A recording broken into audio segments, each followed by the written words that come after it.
Hello, everybody, and welcome to the W Mason Coaches Report. I'm Rachel, joined today by head women's soccer coach Simon Riddiough. Simon, it was a 1-0-1 week for your team. You had a tie at Northeastern on Thursday, 2-2, and a win at Charleston, 3-0 yesterday on Sunday. How did the team perform this week? I thought very well outside of 10 minutes against Northeastern. We let our defence down for 10 minutes, and a team with the firepower Northeastern are going to capitalise, and they did. It was 2-0 after 10 minutes, and then you've dug yourself a hole, and we have to work extra hard to get out of that hole. So it seems like we're kind of having this conversation one way or another every week. You're either getting off to a slow start or getting off to an extremely fast start like you did against Charleston. What's going to be the key for the Pride to go into this week and not have that happen in such a crucial match against James Madison? It's all about, we speak about preparation, and we don't believe it's a technical or tactical issue. It's more of a mental, and we've just got to get everybody buying into the warm-up immediately and getting themselves focused. And it's a little bit interesting because we've got a big junior class who you would assume by now are used to these kind of games and used to the situation that they would be automatically warmed up and ready to go, and it just isn't happening right now. So I'm sure we'll get it fixed by this week, and I'm sure by Thursday we'll come out flying, and we'll follow up by Sunday and come out flying as well. So I'm not worried right now because we are playing well, and for 90% of the game we are a very good team. It's just that 10% we've got to tighten up. And your core group has really performed well this week. You saw 2 goals from Lucy Shepard, a goal and assists from Lucy Porter, and Mary Taylor, and a couple of assists from Sabrina, and finally Anya Sutner's first goal. How has the Pride been able to mesh, on the front line lately? Yeah, they're all tremendously good players, and they've got a fantastic combination of athleticism, hard work, and technical ability. And that front four, who you mentioned, Porter, Bean,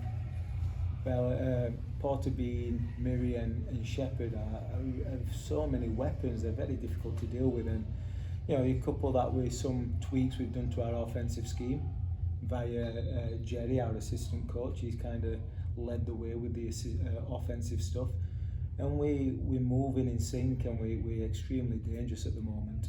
Very dangerous indeed. So I have here that the Pride is out shooting conference opponents through the first 4 matches 103-28. What do you think other teams are saying when they come and face us? It's a good question. You never know. I'm sure people are kind of trying to gauge where we are at. I'm sure people know the players we've got because the majority of our offensive weapons are juniors, except for Miri, who's a sophomore. And Miri was Rookie of the Year last year, so they know how good she is. I think it's a matter of picking your poison. Who do we have to stop? Who do the other team feel is most important to our offense? And if we can stop this girl or this other girl, maybe we can win the game. But I don't think that's possible with this team. I think you've got to stop all 4. I think all of them are willing and expect to step up each game, and that's what they're doing right now. And as I mentioned, James Madison, a big match on Friday. They played a lot of tough opponents this year, a lot of top 25 teams, so their record may be a little bit deceiving. What is your message going to be to the team going into that James Madison match? Yeah, James Madison have always been one of our foes.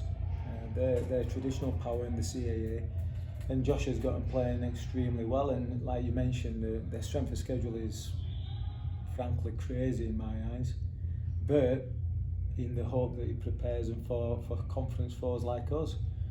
They're going to be ready, they're going to be battle hardened, they're going to be organised, and they're going to put us under a tremendous amount of pressure physically.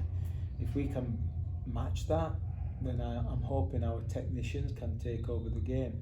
But it's going to be a really tough battle, but I am happy that we're home for this one and we get to relax a little bit. We've been on the road a little bit this past week, which took its toll from everybody emotionally and physically, but the girls rode the trips and came out on the positive end. And then on Sunday, Delaware, another really important CAA match. What are you looking to see from the Blue Hens? Well, Delaware, they've had a new coach for the last 3 years. This is his 3rd year, and each year we've got better.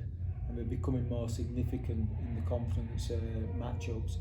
They've got off to a flying start. They've got some good wins, and they're going to be baying for that number one spot. There's about 7 teams who can still get number one seed theoretically, and they're one of them. So this week's a huge week for Hofstra. If we can take care of business, which is never easy, we really set our own stall moving into number 1 or 2 seed. If we struggle, then we've got to get back on the horse and keep battling through it, and that's what CA is about. You're not just battling good opponents, you're battling environments, you're battling weather, you're battling travel. Unfortunately, this week we're at home, and then Delaware's an easy trip. It's a 2.5 hour trip, so hopefully we won't be as tired moving into this week. Well, Coach, it's been exciting so far. 3 conference wins without a loss, and we're looking forward to a very exciting week at Hofstra on Thursday night against James Madison, and I wish you all the best of luck. Yeah, thank you very much.